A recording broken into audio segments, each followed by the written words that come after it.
Anda masih bersama kami dalam Berita Lampung. Bagi Anda yang baru bergabung, berikut Berita Lampung pilihan hari ini.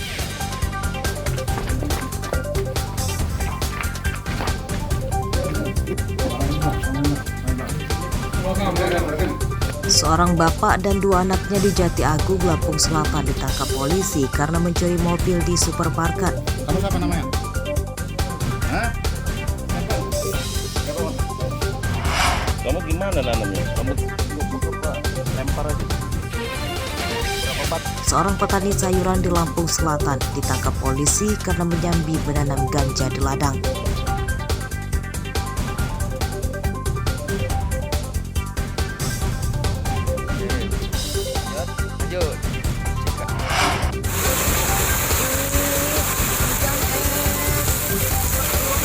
Ini es ini ya, nggak bohong ini. Nih, Hujan es di Desa Bali Agung, Lampung Selatan menggegerkan warga. Oh, dan es.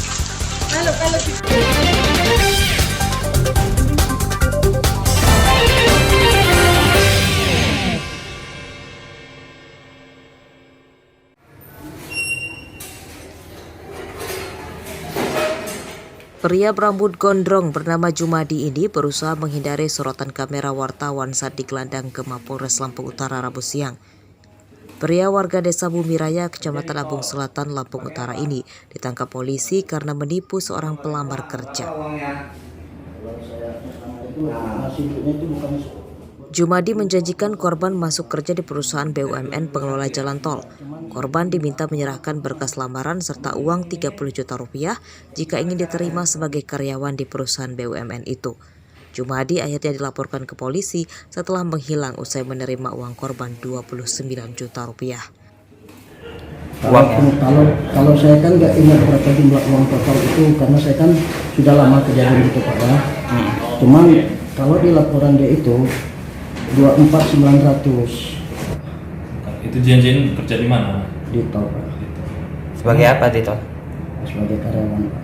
Memang kamu bisa masukin ke tol itu atau kayak mana? Enggak Pak. Modusnya pelaku ini menjanjikan kepada korban dapat memasukkan anak korban ke salah satu PT ya. Kemudian ternyata janjinya itu tidak terlaksana dan akhirnya korban membuat laporan ke Polres Lampung Utara. Untuk kerugiannya gimana? Kerugiannya sebesar 29 juta. Polisi menyita kwitansi setoran uang korban ke tersangka Jumadi serta berkas lamaran kerja. Penyidikan kasus ini masih akan dikembangkan polisi untuk mencari tahu apakah ada korban lain. Ardio Haba melaporkan dari Lampung Utara.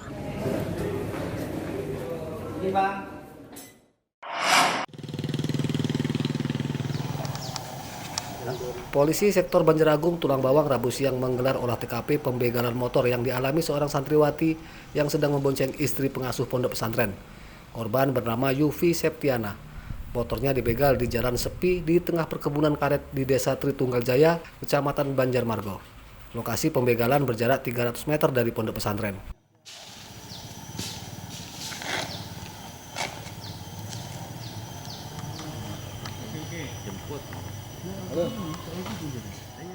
Menurut korban, pelaku dua orang mengendarai motor berboncengan.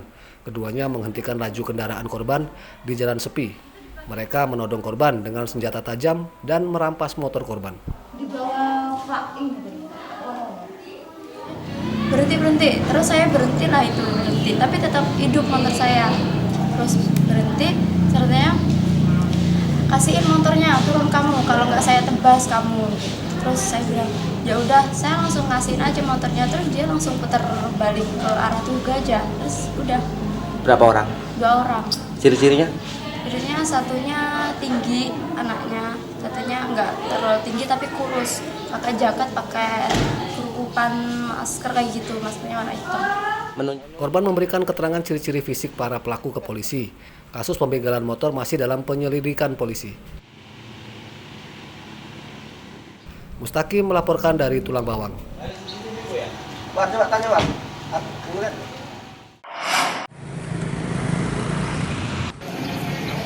korban pencabulan oleh AH, guru sekaligus pengasuh salah satu pondok pesantren di Sungkai Tengah, Lampung Utara bertambah jadi 4 orang. Rabu siang polisi Lampung Utara kembali menerima 3 laporan keluarga korban yang diduga dicabuli oleh AH.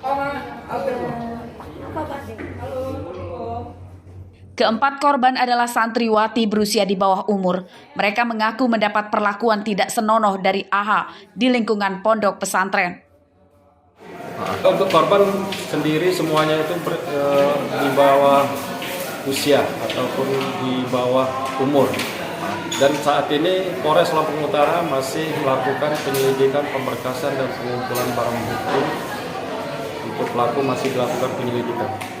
AH kini ditahan di Polres Lampung Utara.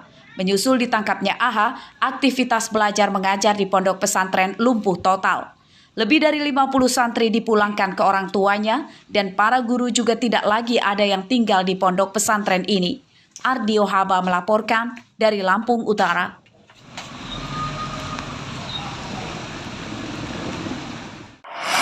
Senang ya sekolah semua ya. Pemerintah pusat telah mencabut status pemberlakuan pembatasan kegiatan masyarakat atau PPKM sejak 30 Desember 2022 lalu. Namun di Bandar Lampung, protokol kesehatan tetap diterapkan dan diberlakukan di lingkungan sekolah.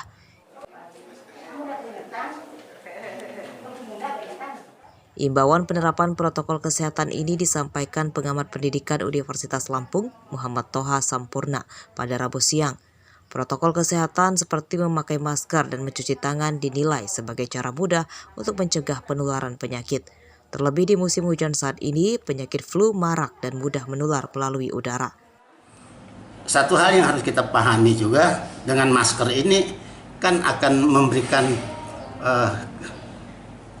menjadi temeng atau menjadi filter kalau mereka ada di lingkungannya yang lagi sakit, umpamanya lagi batuk, lagi flu umpamanya. Tapi dengan masker kan bisa terfilter ya virus-virus itu ya, akan lebih baik ya. Jadi memang khususnya bagi mereka yang kurang sehat akan lebih bagus kalau itu mereka menggunakan masker ya. Wali Kota Bandar Lampung Eva Duyana telah menginstruksikan Dinas Pendidikan untuk menyosialisasikan penerapan protokol kesehatan di lingkungan sekolah. Murid dan guru diminta menggunakan masker. Seperti biasa sih, cuman masih pakai protokol kesehatan ya, masih pakai masker. Kalau kegiatan semua udah oke. Dan kita juga udah ada kunjungan mereka ke mana? Keluar kota, dan yang datang sini juga sudah banyak. Nggak jadi masalah.